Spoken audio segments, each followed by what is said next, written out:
Jordan, you had a tough loss to a good team on Friday night. Can you take us through what must be done as an offense this week against Bellville to get a victory?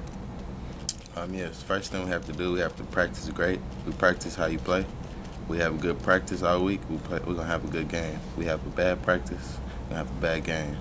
So we just got to practice great and watch film on how the players adjust to our formations and how we're going to score on them.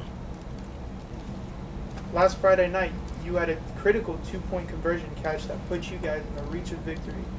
Do you like being that guy when your team needs a big play for them to look in your direction?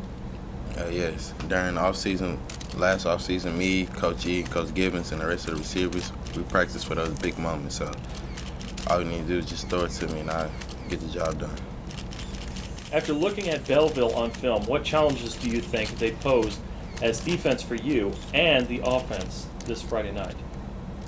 Well, they're very fast off the ball, so we have to get on our blocks.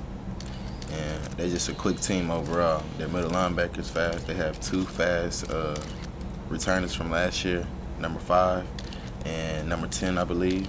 So we just have to prepare for those people who really put on for the team. All right, Quardale, you and the defense had to deal with Calhoun's physical running game, holding them to 21 points. What was it like up front dealing with their physical style of play? It was fun, but they was trying to throw us off our game, throwing everything at us. We had to keep our head on the swivel. Now this week, playing Bellville's explosive style of an offense with a big play potential on every play. They have 2 very good runners in number 10 Rees and 5 Briggs. What does your defense and you have to do to shut down their big offense? We had to dominate up front and keep them from getting to the second level. You have played the Bellville Brahmas the last 3 years. What have you learned over those years about this team, and what do you expect from them on Friday night? A tough game. It's always been a tough game, and we just got to play through all 4 quarters to come out victorious. Coach Silva, I know you go by Q also, or Coach Q. Yes. This game on Friday night against Bellville is a big challenge for your defense. Can you tell us what's critical for your defense to be successful against this explosive offense? Explosive is very true. First thing we got to do is we got to tackle. We got to tackle better. Number 10 and number 5 are very, very strong runners. And if you don't tackle, play assignment football, they will make our night real long, very long. Who are some of the young players on your defense that have played well, and what are some of the expectations you have for them this Friday night?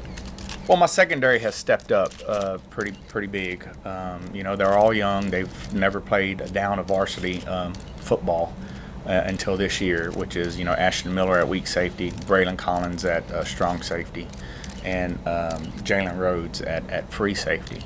Also, our defensive end, Bogarty, he's been the dark side player of the game for 2 weeks in a row now. He's had an outstanding game against Angleton, had a very outstanding game against Calhoun last week. And they've really stepped up and have led our defense. Expectations for our defense every week is always the same thing.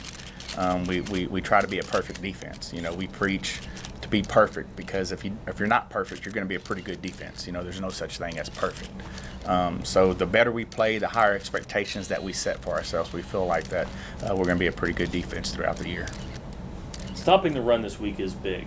However, in doing that, you have to be prepared for them to throw an uncharacteristic pass.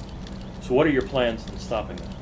Yeah, they're a very, very heavy run. They're 80-20. Huddle has told us that they're 80 run, 20 pass. They seem to throw the ball at you in the most unopportune times. So it's real hard playing a team like this, because you're preaching tackle, you're preaching run. But at the same time, with every formation that they're going to throw at us, there is a pass off of each formation. So we're, like I said earlier in the interview, we're trying to just play assignment football. Making sure our eyes are on our keys. If our key blocks down, then we know it's going to be a run, and so I could get into my force or into my gap. If my key doesn't block and he releases, of course I'm talking about the secondary. If he releases, then I got to get into my pass drop. So the important thing this week is going to be for us just to make sure that we see our keys and don't let our eyes fool us.